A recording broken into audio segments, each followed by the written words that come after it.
네, 오늘 말씀 시편 126편입니다. 1절 말씀 다시 같이 한번 읽어보겠습니다. 여호와께서 시온의 포로를 돌려보내실 때에 우리는 꿈꾸는 것 같았도다. 여러분 그 꿈꾸는 거 해봤습니까? 그런데 그 꿈이 진짜 꿈이면 안 되는 거고 현실로 돌아오면은 그게 꿈이 이루어지는 거죠. 지금 여기서 시편 기자가 하는 꿈꾸는 얘기는 뭐냐면 시온의 포로를 돌려보내실 때에, 그러니까 시온이라고 하는 것은 예루살렘, 이스라엘 백성들인데 바벨론의 나라가 망했죠. 그래서 하나님의 징계로 70년 동안의 포로 생활했어요. 바벨론에 끌려가가지고. 자, 포로 생활하게 되면 일어나는 일이 뭔가? 고달픔이죠. 그리고 예루살렘 망했으니까 예루살렘이 다 허물어지고 성전이 불탔어요.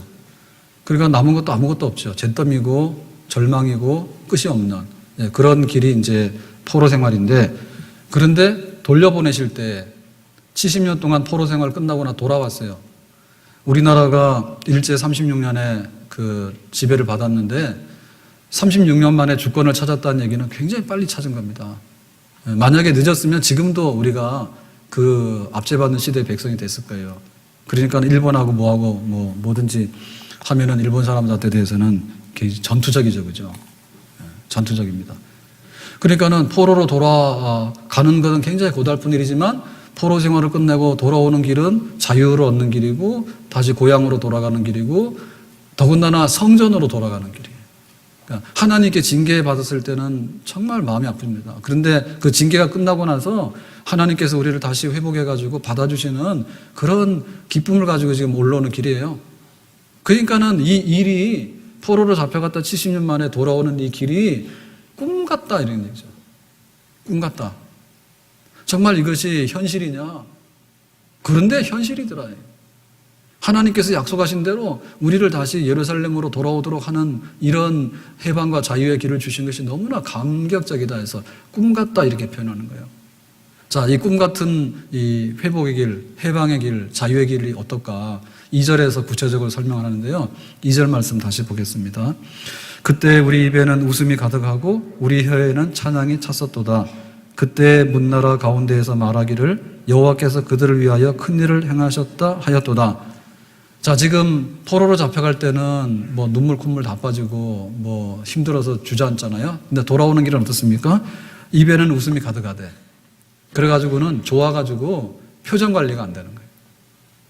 그러니까 너 조용히 해 그러더라도 막 웃는 거야. 너무 좋아서.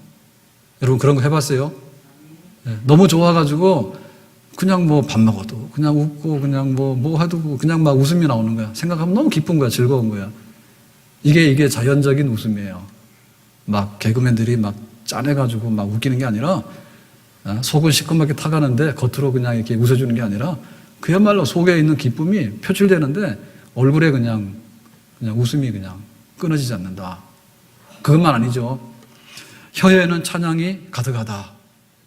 그러니까는 이제 곡을 붙여가지고 노래를 부르는 거야. 왜? 신나면 노래를 부르잖아요. 신나면 노래를 부르잖아. 그러니까 너무나 흥겨워가지고 노래를 억누를 수가 없어 지금.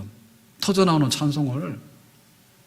그런데 이것이 우리만의 즐거움이 아니라 자기만 즐거워가지고 자기 혼자 이렇게 착각한 즐거움이 아니라 문나라 가운데서 말하기를 열방 주변 나라들이 옛날에는 뭐냐면 예루살렘에 불타고 포로로 잡혀갈 때 니네 하나님 있냐 이랬거든요. 하나님 있냐 너희들이. 그리고 기도했는데 왜 그렇게 망하냐 그리고 비웃고 조롱했다고요. 그리고 너희들이 포로로 잡혀갔으니까 지금 바벨론 나라가 세계를 제패했는데 그 나라가 지금 500년까지 1000년까지 모르는 거 아니에요. 그러니까 니네는 이제 다 없어진 거다 이러고는 비웃었단 말입니다. 그랬는데 70년 만에 포로로 생활해서 돌아오게 되니까 열방들이 야 이거 장난이 아니구나. 너희 하나님이 진짜 계시는가 봐. 그리고 너희 하나님은 약속을 정말 지키시는 분인가 봐. 우리가 인정해 주겠어. 그런 막 이렇게 주변에서 그냥 이렇게 해방돼서 돌아오니까 축하. 우리가 인정하고 축하해 라고 하는, 그러니까 하나님의 영광이 가득한 그런 회복의 길, 꿈 같은 길이다 그 얘기입니다. 지금 우리에게는 어떤 꿈 같은 일이 일어나는가? 하나님께서는 정말 위대하신 분인 줄로 믿습니다. 하나님이 능력이 모자라가지고 막 쩔쩔매고 이런 분이 아닙니다. 하나님은 정말 살아계신 분인 줄로 믿습니다. 하나님이 있는지 없는지 존재 가치가 없고 하나님이 계시더라도 새벽 이슬을 봤냐? 이슬이 뭐 내리는 동안 마는 동안 그런 게 아니다. 갈멜산에서 엘리야가 기도할 때 불이 떨어졌어요. 그래서 목숨을 걸고 기도했잖아요. 그래서 바알 선지자 450명을 쳐서 죽였습니다. 하나님 살아계신 분이에요. 이스라엘 백성들이 애굽에서 400년 동안 노예 생활했어요. 그 애굽도 세계를 제패했던 강력한 나라인데 언제에서 노예에서 풀려나냐고. 하나님께서 모세를 보내가지고 애굽에 10가지 재앙을 쏟아붓고 그러고는 이제 자유를 줬잖아요. 그래서 바로 왕이 홍해바다까지 따라왔는데 이스라엘 백성들은 홍해바다를 육지처럼 건너고 바로 왕의 군대는 홍해바다가 물이 합쳐지는 바람에 수장당에 다 죽었다고. 그러니까 하나님께서 살아계셔서 위대하심을 보여줬던 사건들이죠. 그런 것들 꿈 같은 일이에요. 그러니까 이스라엘 백성들은 기운 빠지고 힘없고 하더라도 하나님께서 행하신 일들, 갈멜산에서 불로 응답하신 하나님, 애굽의 압제에서 400년 동안의 노예 생활을 끊고 홍해바다에서 오도 가도 못하는 그런 아주 사면초가의 자리에서 길을 열어도 가게 하신 분, 그런 걸 생각하면 꿈 같아. 하나님 정말 계시는구나. 그런 일입니다. 한나가 아들이 없어가지고 굉장히 괴로웠죠. 그래서 첩이 아들을 낳고 나서 그랬습니다. 너는 아들을 못 낳으니까 네 자리 비켜주고 나가라 했죠. 그러니까 아들을 못 낳더라도 얼마나 괴로운데 첩한테 그런 능력을 받으니까 얼마나 속이 쓰립니까? 하나님께서 그 한나의 기도를 들으셨잖아. 그래서 사무엘이라고 하는 이름을 아들을 주셨죠. 하나님이 들어서 응답해 주신 아들이다 해서 사무엘. 그러니까는 그 자기가 받던 멸시천대가 한순간에 사라지면서 사무엘을 통해서 이스라엘을 회복하는 그런 역사를 이루잖아요. 그러니까 하나님께서 하시는 일은 꿈 같은 일이에요. 언제 나같이 그렇게 아들 못 낳는다고 멸시받던 여자가 이스라엘의 사무엘의 어머니가 돼가지고 그렇게 존경받는 사람이 된가. 꿈 같은 일들이 막 벌어지는 겁니다. 하나님께서는 그런 일들을 우리 가운데 능히 지금도 행하시는 분인 줄로 믿습니다. 예수님께서 거라사인에 갔을 때 군대 귀신 들린 사람을 만났어요. 그러니까 이 사람은 그 귀신이 들어갔는데 군대, 그러니까 강력한 귀신이 들어가가지고 도대체 이게 통제가 안 되는 사람이야. 그래서 사슬로 묶어놨는데 무덤에, 집에 있는 게 아니라 무덤가에다 묶어놨고, 그러고는 이제 자기가 자해를 하고, 그러고 막 소리를 지르고, 뭐 옷도 제대로 안 입고 이런 사람입니다. 만신창이가 된 사람이에요. 근데 예수님께서 가서 군대 귀신 나가라 해가지고 이 사람이 제정신이 돌아왔어요. 그러니까 하나님께서 큰 일을 이루신 거예요. 네? 그러니까 예수님께서도 그런 일을 행하셨고요. 우리 안에도 지금도 그런 일을 행하시는 것이 바로 하나님의 살아계시는 역사인 줄로 믿습니다. 우리는 꿈 같은 일들이 꿈이 아니라 현실로 우리 것이 된다고 하는 것을 믿어야 돼요. 그럼 그 증거가 뭐냐? 우리가 갈멜산에 간 것도 아니고 우리가 뭐 홍해바다 간 것도 아닌데 우리에게는 우리가 아들이 없는 한나도 아닌데 우리에게는 그런 일이 일어날 수 있는가? 우리에게는 더 큰 일이 일어났죠. 그 일이 뭔가 하면 하나님의 아들 예수 그리스도께서 우리의 죄를 대신하셔서 죄값으로 죽으시고 믿는 자들에게는 죄사함을 얻고 하나님의 자녀가 되는 그런 영생을 우리에게 선물로 주셨습니다. 우리가 하나님의 아들이 됐다, 영생을 얻었다, 천국이 우리의 것이다. 그런 것들이 그야말로 꿈같이 우리에게 다가온 하나님의 선물이고 구원입니다. 아멘. 이러한 일들이 우리 속에 있게 되면은 우리가 웃을 수밖에 없는 것이고요. 우리가 찬송할 수밖에 없는 거예요. 그러니까 우리가 구원의 확신을 가지고 당당하게 살아가게 되면 주변에 안 믿는 사람들이 우리를 인정할 수밖에 없어요. 교회 다니는 사람, 하나님의 자녀, 영생 얻은 사람, 처음에는 멸시했지 않습니까? 그렇지만은 우리가 어떻게 당당하게 살아가는가를 보게 되면 꿈 같은 일들이 너에게 이루어진 사람이다라고 하는 그런 인정을 받게 될 것인데, 우리 모두는 하나님의 아들 예수 그리스도의 피값으로 하나님 앞에서 자녀되고 영생을 얻은 하나님의 크고 위대한 일을 경험한 꿈을 경험한 그런 하나님의 자녀들인 줄로 믿습니다. 아멘. 자, 그런데 오늘 시편 기자가 하는 찬송은 여기서 끝나는 게 아닙니다. 시편은 이제 본격적으로 다시 시작하고 있는데요. 4절 말씀으로 가서 보겠습니다. 4절입니다. 여호와여 우리의 포로를 남방 시내들 같이 돌려보내소서. 에어컨 꺼도 되겠습니다.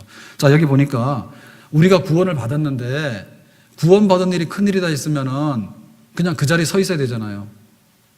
그런데 지금 그 포로가 돼가지고 예루살렘으로 돌아왔는데 예루살렘에 들어오니까 무슨 잔치를 열거나 예루살렘이 그야말로 우리를 기다리고 있는 건 아니죠. 70년 동안에 뭐 황무지가 돼가지고 풀이 돋아났고 사람이 살지 않았기 때문에 경제는 하나도 없고 뭐 아무런 삶이 없는 거예요. 해방은 돼서 자유를 얻어서 돌아왔지만은. 그래서 뭐냐면 예루살렘이 재건돼야 되는 거예요. 아직도 돌아오지 않은 포로들은 있어요. 그러니까 아직도 돌아오지 않은 포로들이 다 돌아올 것이고, 돌아온 우리들의 삶은 복락이 넘쳐나서 그야말로 예루살렘의 영광에 넘치는 것을 우리에게 한번 보여주셔야 되겠습니다 라는 데까지 나가는 거죠. 그러니까 우리가 구원받고 나서 끝나는 것이 아니라 생명을 얻되 더 풍성하게 얻는 것이 우리의 현재이고, 더 풍성한 삶을, 생명을 얻게 되는 것이 우리의 미래인 줄로 믿습니다. 그러니까 우리 신앙생활 끝난 게 아니에요. 우리가 주일날 와가지고 나는 구원받았어요 하나님, 그런 줄로 알고 갑니다. 그거 아니에요. 우리는 구원을 받았어요. 그러나 내 잔이 넘치는 것은 현재 진영형으로 이루어지고 있는 거예요. 그리고 우리의 미래에는 우리가 경험하지 못했던 최상급의 풍성한 하나님의 축복과 하나님의 잔치가 우리 앞에 펼쳐질 것을 믿고 우리가 나오는 겁니다. 아멘. 그래서 우리가 주일날 예배를 드리는 것은요, 우리가 가서 누리게 될 천국의 맛보기를 보는 거예요.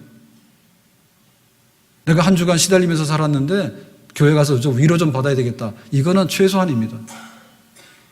우리 앞에 있는 그 생명의 잔치가 얼마나 풍성한가. 우리가 그것을 보면서 성전에 올라오는 거예요. 그래서 성전에 올라오는 길은요, 높아야 돼요. 만약에 우리가 세상에서 너무너무 힘들어가지고 찌달렸으면 내리막길로 와야지, 편하게. 내리막길로 와가지고 가만 앉아있다 가면 될 거 아닙니까? 근데 그게 아니에요. 우리는 높은 곳으로 올라오거든요. 왜냐하면 우리 앞에 있는 미래의 영광이 더 크단 말입니다, 앞으로. 내가 예수 믿어서 지금 받은 복이 다가 아니에요. 내가 기도해가지고 받은 것이 다가 아니에요. 앞으로 더 많은 것을 받을 수 있고요. 하나님께서 엄청난 것을, 그래서 여기서 표현하기를 뭐랬냐면 남방 시내들 같이 돌려보내소서 그랬어요. 자, 이 말은 우리가 좀 이해를 해야지 이 말의 뜻을 알게 되거든요. 자, 여기 남방 시내라고 하는 것은 뭐냐면 그 팔레스틴 유다 땅 중에서 제일 비가 안 오는 건조한 데가 바로 네게부 사막입니다. 남부에. 남쪽에 네게부 사막이 제일 척박한 땅이에요. 그러니까 이 척박한 땅에는 뭐 이렇게 뭐 꽃이 피고 막 이렇게 그런 데가 아니에요. 황무지입니다.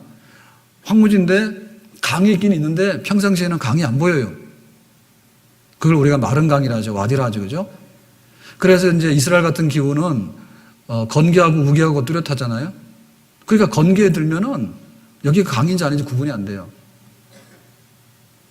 그런데 우기에 딱 들게 되면, 가을 지나서 겨울철에 들게 되면 이제 비가 오는 이제 우기거든요.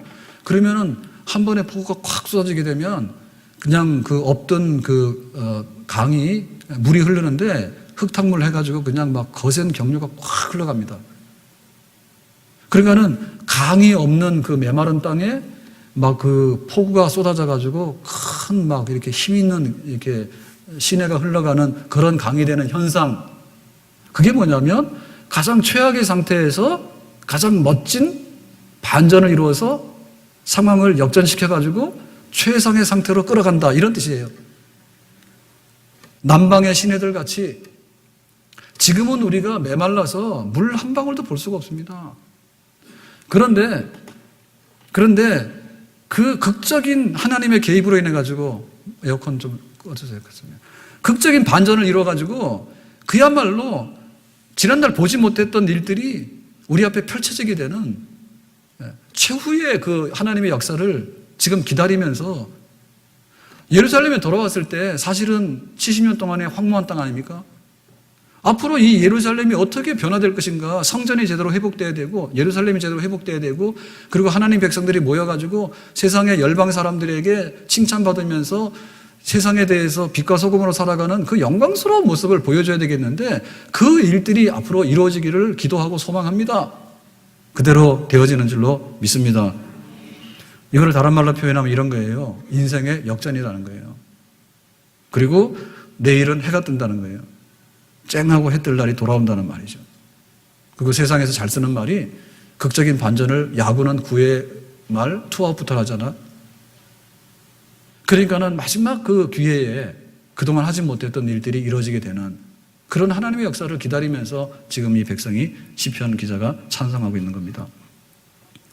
자, 그래서 이제 마지막 그 반전이 이루어졌을 때 그 영광스러운 모습이 어떻게 표현되는가. 5절 말씀인데요. 5절 다 같이 보겠습니다. 눈물을 흘리며 씨를 뿌리는 자는 기쁨으로 거두리로다.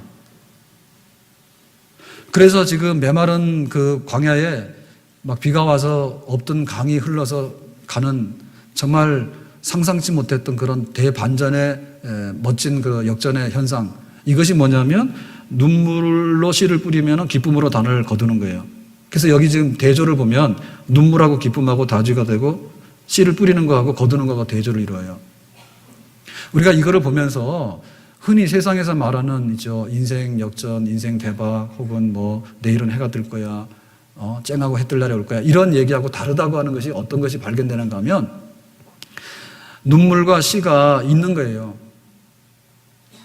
그러니까 하나님께서는 그 우리 미래에 우리가 구원받은 것으로 끝나는 게 아니라 내 잔이 넘쳐나야 되는데 내 잔이 극적으로 더 많이 넘쳐나야 되는 거예요. 그런 일이 있을 수 있는 거예요. 그런데 그런 일들이 어떻게 벌어지는가 하면 그냥 낮잠만 자는 사람, 일 안 하고 그냥 가만히 앉아있는 게으름뱅이, 이런 사람을 통해서 이루어지는 게 아니라 씨를 뿌리러 나가는 사람, 씨를 뿌리러 나갈 때 눈물을 흘리면서까지 씨를 뿌리는 사람, 그런 사람들. 그래서 지금 여기 눈물 흘리며 씨를 뿌린다는 얘기는 눈물 한 방울만 딱 흘리고 그 다음에는 그런 게 아니에요.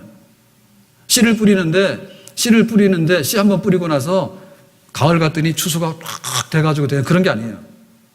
여기 씨를 뿌린다는 말은 반복적으로 계속해서 행위가 이루어지는 걸 말하는 거예요. 그러니까 씨를 뿌리는데 씨 뿌려가지고 잘못되면 새가 와서 먹는 경우도 있어요.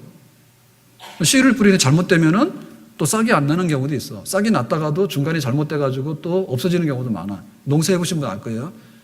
농사도 함부로 짓는 게 아닙니다. 굉장히 기술이 있어야 되고요. 거기에 때가 있어야 되고요. 그 다음에 또 거기에 눈물이 있어야 되는 거예요. 그래야지 그 농사가 되는 거예요. 그러니까 그런 걸 하긴 하는데, 그런데 사실은 우리가 씨 뿌리고 눈물을 흘리는 거는 일이라고 한다면 하나님께서 주신 것은 몇 천만 배가 되는 그런 걸 하나님께서 내주시는데, 우리가 그걸 바라보고 하나님 앞에 나가는 것이죠. 자, 그래서 어떻게 우리가 씨를 뿌리고 눈물을 흘릴 것인가, 어떤 종류의 씨를 뿌리고 어떻게 우리가 눈물을 흘릴 것인가. 그러면은 믿고 인내하고 소망 중에 우리가 나가게 되면 하나님께서 자유도 주셔가지고 예루살렘에 돌아오게 했는데, 예루살렘에 돌아와가지고 그냥 근근히 살아간다든지 남한테 야 너희들이 오기는 왔지만은 차라리 그냥 거기 포로로 가서 얻어먹고 살지 왜 여기 와서 이렇게 가난하게 사냐고, 그런 소리 안 듣게끔 넉넉하게 하는 역사가 어떻게 일어나는가, 그런 얘기죠. 우리 인생이라는 게 뭐냐면 씨를 뿌리고 거두는 게 인생이라 했어요. 씨를 뿌리는 자가 거두는 거예요. 그게 인생이에요. 그 거제도에 가면 외도가 있지 않습니까? 외도에 갔다 오신 분 손 들어보세요. 가 계신 분은 거기 있을 거고 갔다 오신 분 손 들어보세요. 우리 장로님 손 들었어요. 여기 안 드시는가요? 더 이상? 괜찮아요. 뭐 잘못한 것도 아닌데 외도 갔다 왔는데 손 들어보세요. 아, 외도 했다는 게 아니고 외도 갔다 왔다고. 없어요? 2부 예배 시간에는 굉장히 많이 드시던데 3부 예배 시간에는 외도도 안 가시는가?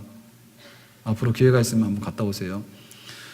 그 외도 그 방문한 분들이 누적으로 1,300만 명 된대요. 가보시면 알겠지만은 선착장에 딱 내리면은 1시간 반인가 그렇게밖에 자유시간 안 주죠. 거기 오래 있을 시간도 없고 오래 볼 것도 없어요. 굉장히 작아요. 그죠? 예, 절벽 가운데 세워진 작은 섬인데 굉장히 이제 인공적으로 가꿨잖아요. 나무도 심고 꽃도 심고 해서 막 갖고 나서 이제 사람들이 이제 외도 관광을 가는 거 아닙니까?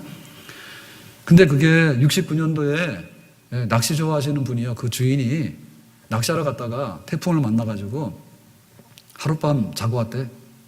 근데 그 외도에 대해서 관심이 생긴 거야. 그래서 이북분인데 여기를 내가 제2의 고향으로 삼아야 되겠다 해가지고 이제 땀 흘려서 가꾸기 시작한 거예요. 그 외도를. 그래서 거기 이제 그 선착장에 가는데 그 선착장이 파도 치면은 접안하기가 어렵잖아요. 근데 그거 할 때 6번인가 실패했대죠. 그리고 뭐 태풍이 불 때마다 그냥 해놓은 거 다 날아가고, 그리고 뭐 기후가 그러니까 거기다 뭐 식물을 심더라도 잘 안 되고 이래가지고 수많은 그런 땀 흘림이 있었습니다. 근데 40년 동안 가꾼 결과가 지금 수많은 사람들이 가서 방문하고 참 아름다운 섬이다 이렇게 변화된 그런 결과가 온 거예요. 그러니까 우리 인생은 심는 게 없으면 거두는 게 없어요. 그거 알아야 돼요. 우리 신앙생활도 심는 게 없으면 거두는 게 없어요. 내가 믿는다 해놓고 어려움이 오니까 주저앉아 버리고 그러면 못 거둬요. 하나님께서 구원은 주셨지만은 그 구원이 내 잔이 넘치도록 하고 우리 미래에 꿈꾸는 일 같은 이것이 그야말로 대반전의 역사를 이루어가지고 멋진 그런 반전으로 돌아오기 위해서는요, 수많은 고비들이 있는 거예요. 어려움도 겪어야 되는 거고 때로는 유혹도 많죠. 달콤한 유혹이 많죠. 식사하시고 나서 좀 많이 걸으세요. 밥 먹을 때 막 공부하고 이런 건 안 좋습니다. 밥 먹고 나면은 막 위가 이렇게 부담스러워가지고 막 이렇게 피를 모아가지고 막 운동하고 막 이렇게 소화시키기 바쁜데 머리까지 쓰면 안 되죠. 그럼 헷갈립니다. 평상시에는 공부도 안 하면서 왜 밥 먹고 또 공부를 합니까? 식사하시고 나서는 막 골치 아프고 이런 거 하시면은 이렇게 혼동이 옵니다. 그러니까는 그냥 되는 대로. 그런데 막 들어놓으면 안 돼요. 말이 써도 안 되고 피가 머리로 올라가니까. 그런데 들어놓어도 안 되죠. 왜냐하면 소화가 돼야 되는데 왜 거꾸로 해가지고 이렇게 막 위를 소화시키는 반대로 합니까? 그럼 안 돼. 그냥 막 걸어 다니세요. 근데 걸어 다니는데 그거 하기 싫은 분들은 뭐냐면 귀찮아서 안 해. 그래서 통계를 냈는데 계단 한 계단을 올라가면 수명이 얼마씩 연장된다고 그러더라고요. 그러니까 올라가세요. 엘리베이터 타지 말고 좀 계단 좀 올라다니세요. 그래서 회사에서도 운동 못한다는 분도 또 거짓말이야. 회사에 그 계단들 많잖아요. 비상 계단에. 점심때 그냥 오르락 내리락 하면 그게 하루 운동 하고도 남습니다. 특징이 뭐냐면은 피곤하니까 안 해. 밥 먹고 나서 배불러서 안 해. 그러니까 살이 막 엄청 찌는 거예요. 거둘 게 없어. 심은 게 없으면 거둘 게 없어. 그러니까 우리 신앙생활도 달콤한 유혹이 굉장히 많아요. 기도하자 그러면요, 놀러 가자 그러고요, 성경 읽자 그러면요, 영화 보자 그러고요, 온갖 유혹들이 많아. 그래 눈물로 씨를 뿌리려고 작정을 해야지 그게 되는 것이지. 뭐 넓은 길 있으니까 다 가고, 그러면 또 좁은 길 나타나면 좁으니까 또 다 안 가고, 그럼 어디로 갑니까 결국에? 아무 데도 갈 데가 없잖아. 그래서 하나님께서 우리에게 깜짝 놀랄 일을 행하셨거든요. 자고 났더니 꿈을 꿨는데 내가 하나님 믿는 하나님의 자녀가 되고 예수를 믿은 거예요. 사실 예수 믿게 된 사건은요, 그렇게 우리를 볼 때는 크게 뭐 자랑할 사건이 아닙니다. 죄인이 예수 믿는다고 한 것밖에 없는데 엄청나게 하나님께서 우리에게 많은 걸 주셨기 때문에 꿈꾸는 것 같은 큰일이 이루어진 거예요. 그렇지만 우리가 예수를 믿었지만은 예수 믿는다 해가지고요, 갑자기 가만히 있는데 부자가 되거나 가만히 있는데 남들이 알아주거나 명예를 얻거나 그런 거 아닙니다. 채워가야 되는 과정이 필요한 거예요. 천국 가는까지.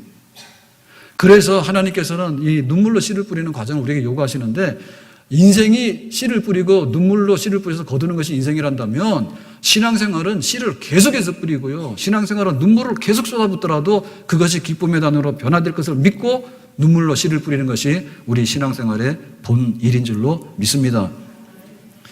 우리가 한강의 기적을 이뤘다 해요.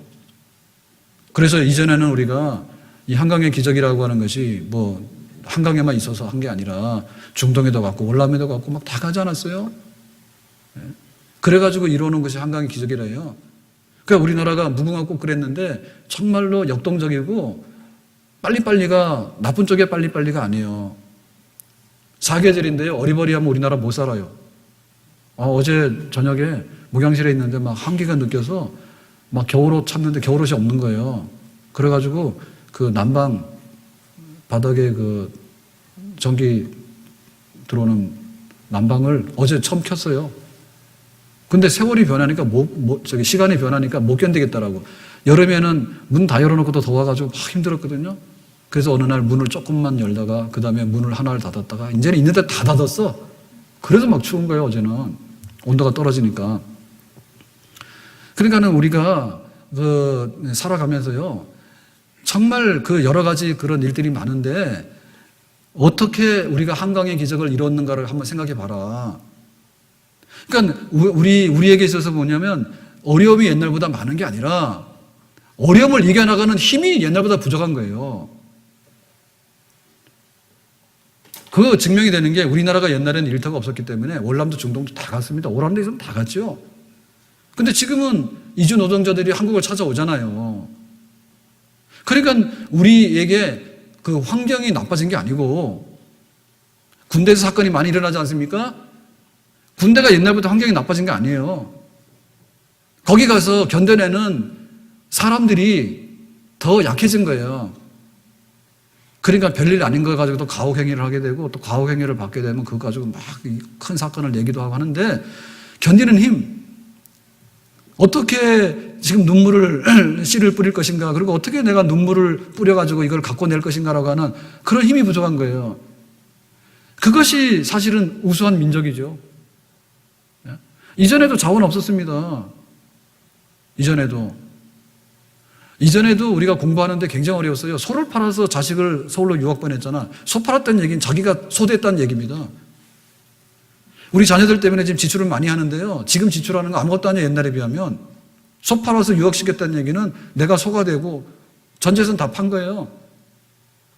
그러니까 우리 속에 그 미래를 향한 열망, 미래에 대한 긍정적인 소망, 그리고 지금 현재를 견뎌내는 힘, 그리고 힘들더라도 눈물 뿌려가지고 갖고 내는 그런 그 어떤 그 우리 속의 내적인 강건함, 이것이 우리 힘이에요. 이거 약하니까 약하게 주저앉는 거예요. 그게 약하기 때문에 주저앉는 거예요. 얼마나 우리에게 좋은 일들이 많은데 보면은 비관적인 굉장히 많이 하거든요.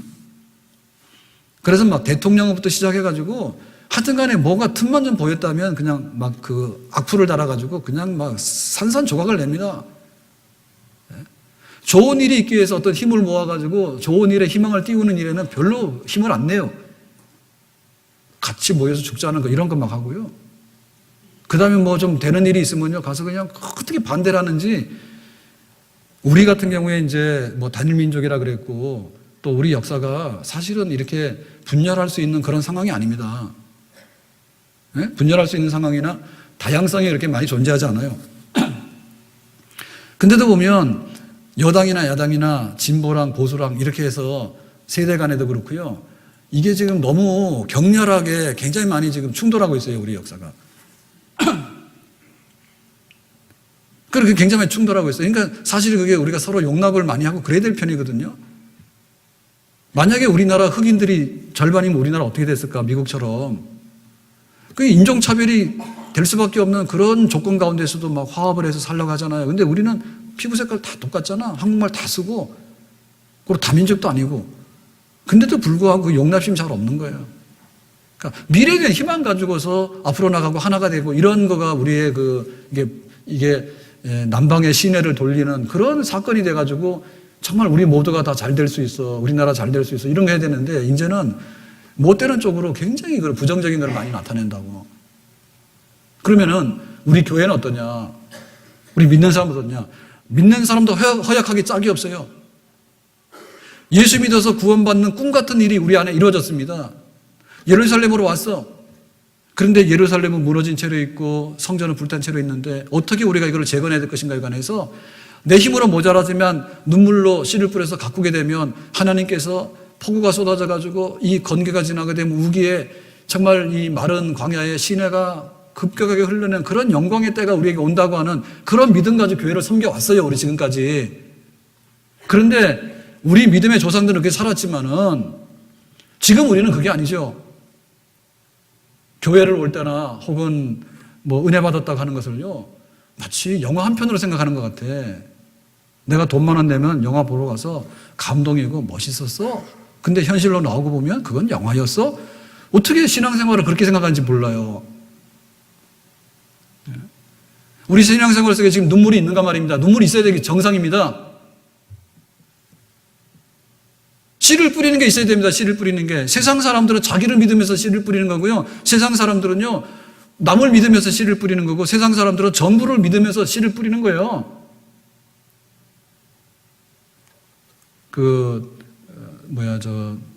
단통법인가요?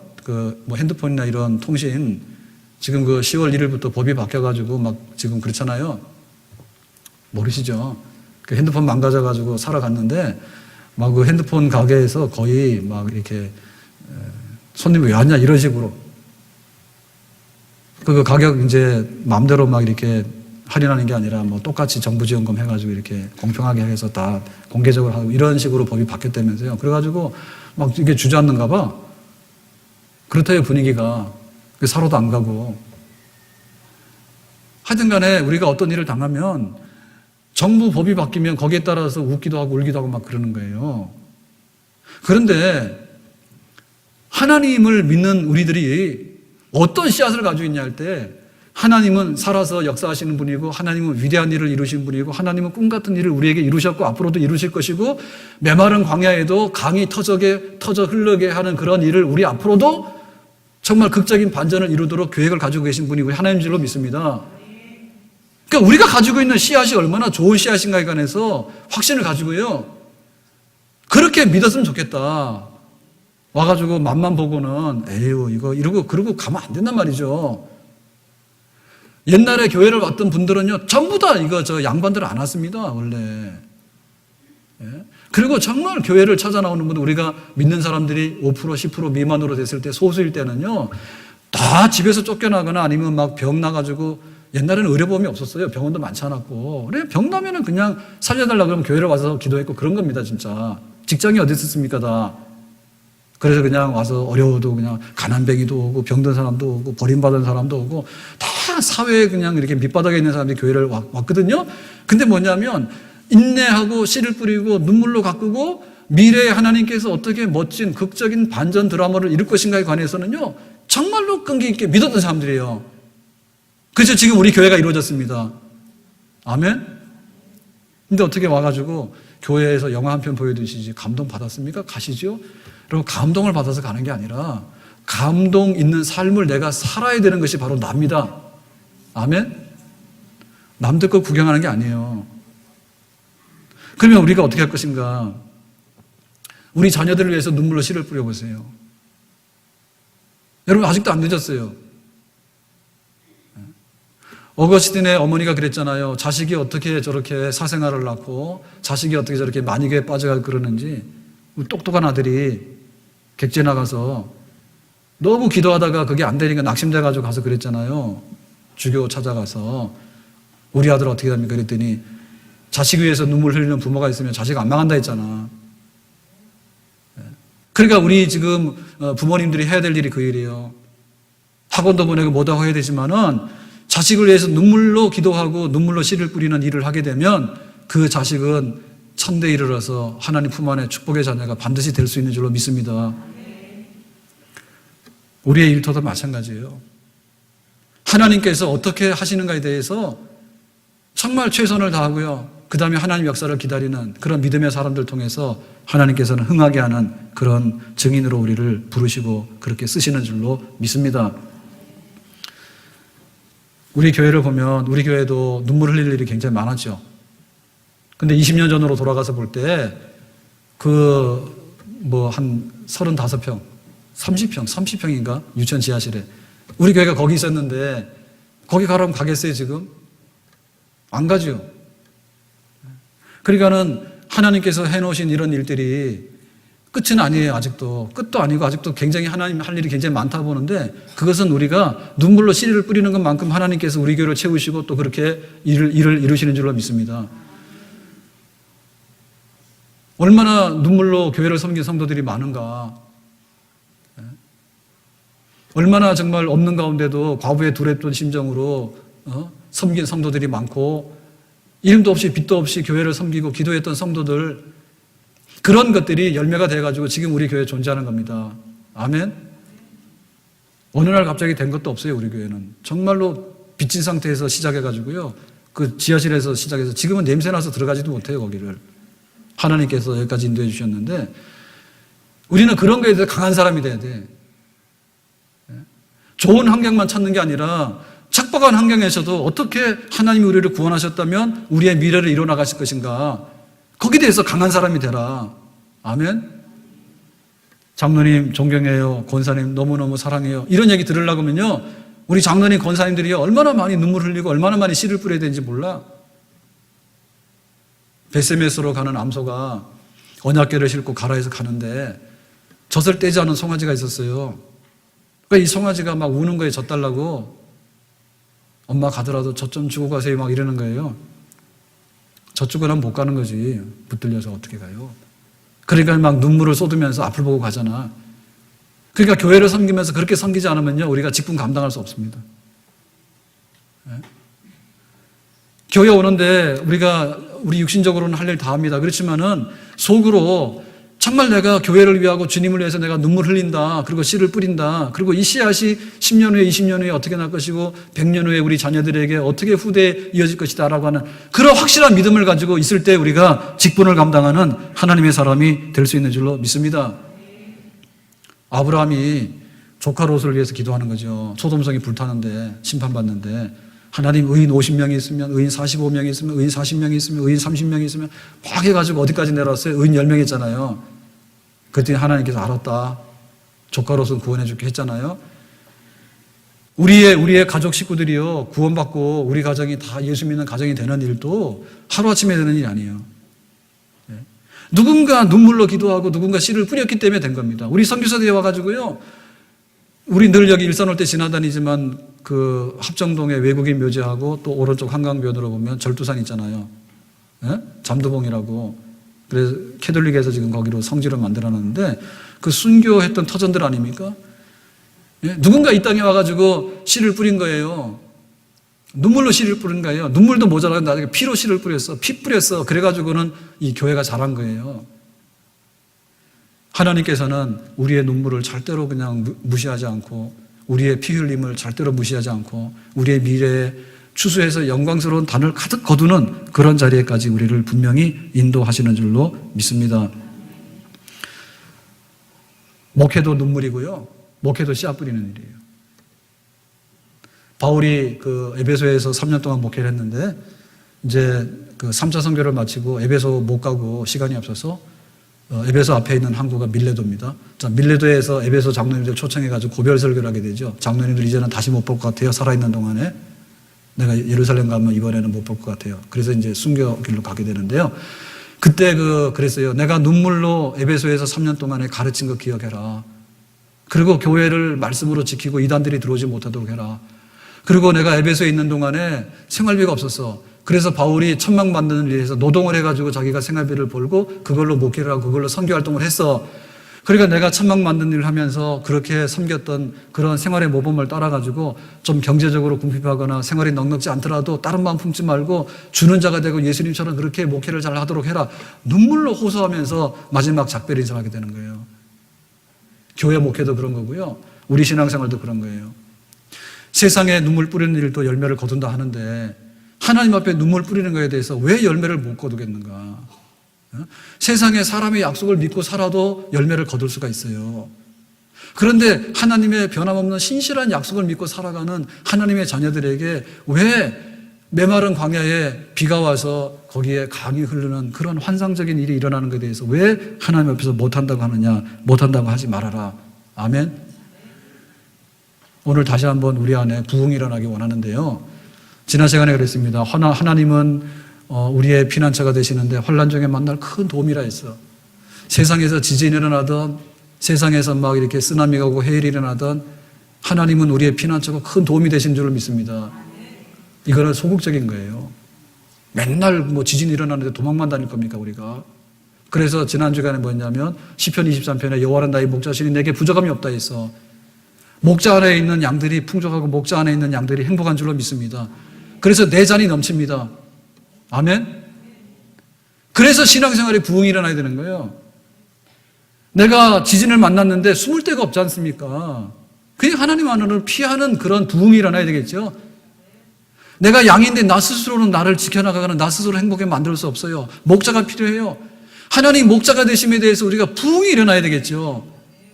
좋은 아버지를 만나기 원하고 좋은 어떤 것을 우리가 만나기 원치 않습니까? 좋은 지도를 만나기 원치 않습니까? 좋은 울타리 안에 들어가기 원치 않습니까? 그러니까 하나님을 믿는 목자의 품 안에 들어가려고 하는 우리의 그 마음과 우리의 열심과 우리의 그 중심이 목자 품 안으로 완전히 들어가게 되는 그런 부흥이 우리 안에 일어나야 될 줄로 믿습니다. 오늘 이 시편 126편의 것을 보면요, 그 이상이에요. 어떻게 포로로 잡혀갔던 우리들에게 70년 만에 하나님 약속대로 해방되어서 돌아오는 꿈에서 있을 일이 현실로 이루어지는가? 그런데 현실로 돌아왔을 때 이 척박한 땅을 가꾸어서 그 남방의 시내가 흐르듯이 하나님께서 생애 마지막에 볼 수 있는 가장 멋진 반전의 드라마로 우리의 미래의 잔을 넘치게 할 것인가에 대해서 우리가 큰 부흥을 이뤄야 될 줄로 믿습니다. 아멘? 세상에서 뒤지라 그러면요, 너무너무 섭섭해합니다. 세상에서 뒤지라 그러면 너무너무 섭섭하게 하고요, 너는 다 떨어진 옷 입어라 그러면요, 우리가 마음 상해요. 그런데 하나님께서 마지막에 최악의 상황을 최선의 상황으로 반전시켜가지고 우리에게 넘치게 해주시는 미래에 대해서 구원받은 자들에게도요, 그런 미래가 있는데 각각입니다. 그것은 그래서 우리가 미래에 대한 소망 때문에 우리에겐 더 큰 부흥의 역사를 우리가 기다려야 되는 것이죠. 아멘? 아시안 게임이 끝났는데 그 아시안 게임 중에 그거하고는 직접 연관은 없지만은 그 현정아 탁구 감독 뭐 이번에 장애인 올림픽에 뭐 그 책임 맡은 그 음주 운전으로 사고가 났죠. 그래서 또 신문에 이만큼 났어. 근데 이제 뭐 아시안 게임 때문에 좀 많이 가려진 것 같은데요. 탁구 선수로 성공을 했고 지도자로 성공을 했어. 그리고 또 예수 믿어서 또 신앙 간증하고 다니면서 또 성공을 했어. 그렇죠? 몰라요? 예, 믿어가지고 신앙생활 잘하고 막 그러잖아요. 모르는 일입니까? 그랬는데 왜 그 음주운전을 해가지고 교통사고를 냈냐고. 그래서 이상하다 했는데 들리는 얘기로는 평상시에 그렇게 술을 많이 한대요. 그 어느 권사님이 또 그렇게 술 많이 하는 권사님이 있어. 교인 중에도 그러면 안 돼요. 근데 여러분, 한 번 잘못돼가지고 99.9% 잘 됐는데 한 번 잘못돼가지고 정말 안 되는 경우가 세상에는 너무너무 많습니다. 그거 어떻게 다 수습을 하죠? 네? 이건희 회장이 뭐가 모자라가지고 그 심장마비 일어나가지고 뭐 회복은 돼서 뭐 퇴원한다는 얘기는 있는데 뭐가 모자라서 그렇죠? 우리에게서요, 좋았던 것이 떠나가서 그 강이 흘러갔는데 건기가 와가지고 흔적도 없이, 강의 흔적도 없이 되는 일도 굉장히 많이 일어납니다. 사실은요, 우리는요, 세월이 지날수록 그런 일이 예약된 사람이에요. 아프면 아프지 안 아플 리가 없잖아요. 뭐 오십견도 나고, 뭐 관절도 생기고, 눈도 안 보이고, 막. 겁나는 건 치매지, 치매. 겁 안 납니까? 막 치매도 많지. 앞으로 일어날 일들이 굉장히 많아요. 네, 좋은 일보다도 정말 우리 인생이 해가 져야 되는 그런 일들이 일어날 때 굉장히 많고요. 우리 자녀들 중에도 성공하기 굉장히 어려운데 자녀가 하나 망가지는 일은 순식간에 일어나는 일입니다. 그거는. 그렇기 때문에 반대로 어떻게 이렇게 척박한 땅에서 미래 영광스러운 그런 상황, 역전의 일이 일어날 것인가에 대한 그 믿음은 너무 귀한 믿음이에요. 그러니까 우리가 그런 믿음에 대해서 더 힘을 쓰고 하나님을 붙드는 그런 긍정적인 열심을 더 많이 가질 수 있기를 예수님의 이름으로 축원합니다. 왜 세상에 나가서는 그런 것을 기대하면서요, 회사가 나한테 잘 대우해 주기 원하고 국가가 나에게 보조금 많이 주기를 원하고, 핸드폰 그래서 안 사는 거예요 지금. 이동통신사에서 보조금 많이 풀면 되는데 몇십만 원 주던 걸 안 준다고 해요. 그러니까 안 가는 거예요. 그러면 막 장사 못 하겠다고 문 닫게 됐다 막 그런 거거든요. 세상의 일에 대해서 그렇게 기대를 많이 하지 않습니까? 결혼 잘하면 진짜 평생에 좋죠, 그죠? 얼마나 기대를 합니까? 그런데 우리 생의 생사복을 가지고 계시면서 마지막에 대반전을 이룰 수 있는 분은 한 분 하나님밖에 없는 줄로 믿습니다. 그 하나님을 향한 열심, 긍정적인 열심. 그래서 세상 어렵다는 얘기보다도 그래도 하나님 안에서 내일은 해가 뜬다. 아멘. 저도 우리 교회를 보고 그러면서 시간이 지날수록 이제는 진짜 많이 감사해요. 우리 선교센터 세우고 나서 너무 힘들고 어려운 때가 있었어. 그랬는데 이렇게 시간이 지나니까 뭐 그렇게 급하진 않지만 서서히지만은 그래도 정말 아름다운 성도들, 빛나는 성도들 너무너무 많아.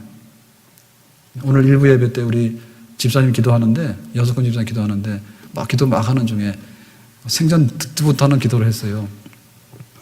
목사님 자녀가 반짝반짝 빛나는 막 자녀가 되라고. 난 반짝반짝해도 굉장히 은혜를 받았어.